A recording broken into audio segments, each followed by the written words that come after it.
بسم الله الرحمن الرحيم ياسين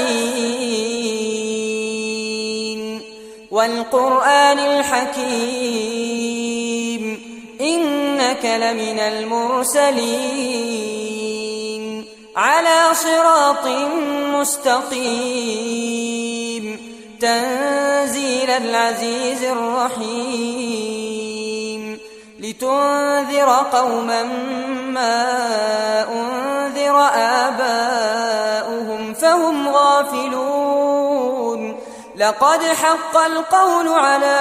أكثرهم فهم لا يؤمنون إنا جعلنا في أعناقهم أغلالا فهي إلى الأذقان فهم مقمحون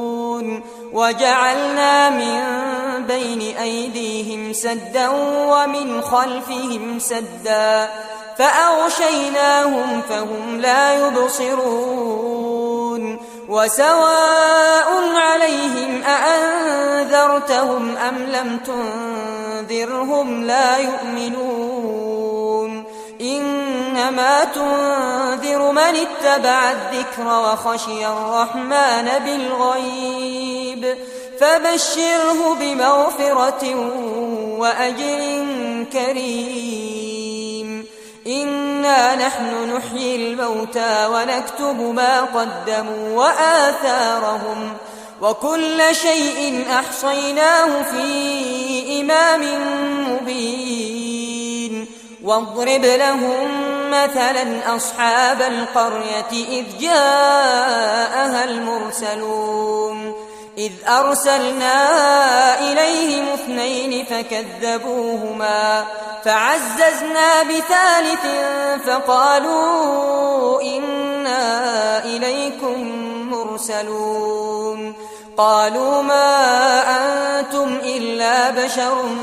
مثلنا وما أنزل الرحمن من شيء إن أنتم إلا تكذبون قالوا ربنا يعلم إنا إليكم لمرسلون وما علينا إلا البلاغ المبين قالوا إنا تطيرنا بكم لئن لم تنتهوا لنرجمنكم وليمسنكم منا عذاب أليم قالوا طائركم معكم أئن ذكرتم بل أنتم قوم مسرفون وجاء من أقصى المدينة رجل يسعى قال يا قوم اتبعوا المرسلين اتبعوا من لا يسألكم أجرا وهم مهتدون وما لي لا أعبد الذي فطرني وإليه ترجعون أأتخذ من دونه آلهة إن يردني الرحمن بضر لا تغن عني شفاعتهم شيئا ولا ينقذون إني إذا لفي ضلال مبين إني آمنت بربكم فاسمعون قيل ادخل الجنة قال يا ليت قومي يعلمون بما غفر لي ربي وجعلني من المكرمين وما أنزلنا على قومه من بعده من جند من السماء وما كنا منزلين إن كانت إلا صيحة واحدة فإذا هم خامدون يا حسرة على العباد ما يأتيهم من رسول إلا كانوا به يستهزئون ألم يروا كم أهلكنا قبلهم من القرون أنهم إليهم لا يرجعون وإن كل لما جميع لدينا محضرون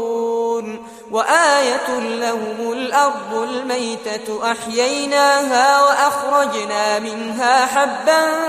فمنه يأكلون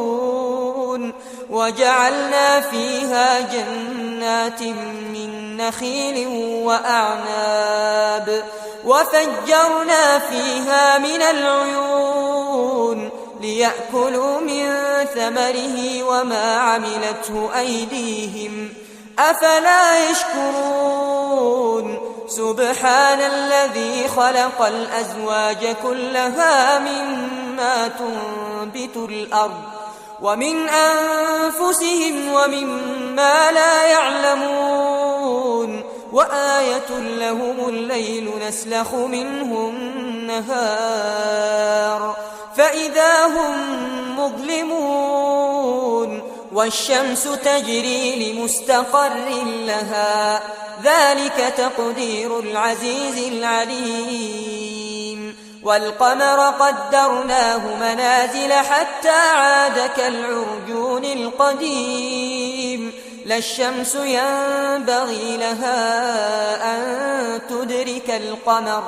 ولا الليل سابق النهار وكل في فلك يسبحون وآية لهم أنا حملنا ذريتهم في الفلك المشحون وخلقنا لهم من مثله ما يركبون وإن نشأ نغرقهم فلا صريخ لهم ولا هم ينقذون إلا رحمة منا ومتاعا إلى حين وإذا قيل لهم اتقوا ما بين أيديكم وما خلفكم لعلكم ترحمون وما تأتيهم من آية من آيات ربهم إلا كانوا عنها معرضين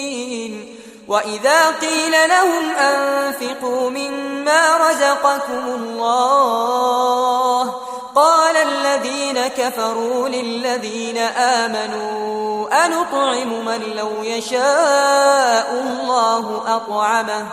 إن أنتم إلا في ضلال مبين ويقولون متى هذا الوعد إن كنتم صادقين ما ينظرون إلا صيحة واحدة تأخذهم وهم يخصمون فلا يستطيعون توصية ولا إلى أهلهم يرجعون ونفخ في الصور فإذا هم من الأجداث إلى ربهم ينسلون قالوا يا ويلنا من بعثنا من مرقدنا هذا ما وعد الرحمن وصدق المرسلون إن كانت إلا صيحة واحدة فإذا هم جميع لدينا محضرون فاليوم لا تظلم نفس شيئا ولا تجزون إلا ما كنتم تعملون إن أصحاب الجنة اليوم في شغل فاكهون هم وأزواجهم في ظلال على الأرائك متكئون لهم فيها فاكهة ولهم ما يدعون سلام قولا من رب رحيم وامتازوا اليوم أيها المجرمون ألم أعهد إليكم يا بني آدم ألا تعبدوا الشيطان إنه لكم عدو مبين وأن اعبدوني هذا صراط مستقيم ولقد أضل منكم جبلا كثيرا أفلم تكونوا تعقلون هذه جهنم التي كنتم توعدون اصلوها اليوم بما كنتم تكفرون اليوم نختم على أفواههم وتكلمنا أيديهم وتشهد أرجلهم بما كانوا يكسبون ولو نشاء لطمسنا على أعينهم فاستبقوا الصراط فأنى يبصرون ولو نشاء لمسخناهم على مكانتهم فما استطاعوا مضيا ولا يرجعون ومن نعمره ننكسه في الخلق أفلا يعقلون وما علمناه الشعر وما ينبغي له إن هو إلا ذكر وقرآن مبين لينذر من كان حيا ويحق القول على الكافرين أولم يروا أنا خلقنا لهم مما عملت أيدينا أنعاما فهم لها مالكون وذللناها لهم فمنها ركوبهم ومنها يأكلون ولهم فيها منافع ومشارب أفلا يشكرون واتخذوا من دون الله آلهة لعلهم ينصرون لا يستطيعون نصرهم وهم لهم جند محضرون فلا يحزنك قولهم إنا نعلم ما يسرون وما يعلنون أولم ير الإنسان أنا خلقناه من نطفة فإذا هو خصيم مبين وضرب لنا مثلا ونسي خلقه قال من يحيي العظام وهي رميم قل يحييها الذي أنشأها أول مرة وهو بكل خلق عليم الذي جعل لكم من الشجر الأخضر نارا فإذا أنتم منه توقدون أوليس الذي خلق السماوات والأرض بقادر على أن يخلق مثلهم بلى وهو الخلاق العليم إنما أمره إذا أراد شيئا أن يقول له كن فيكون فسبحان الذي بيده ملكوت كل شيء وإليه ترجعون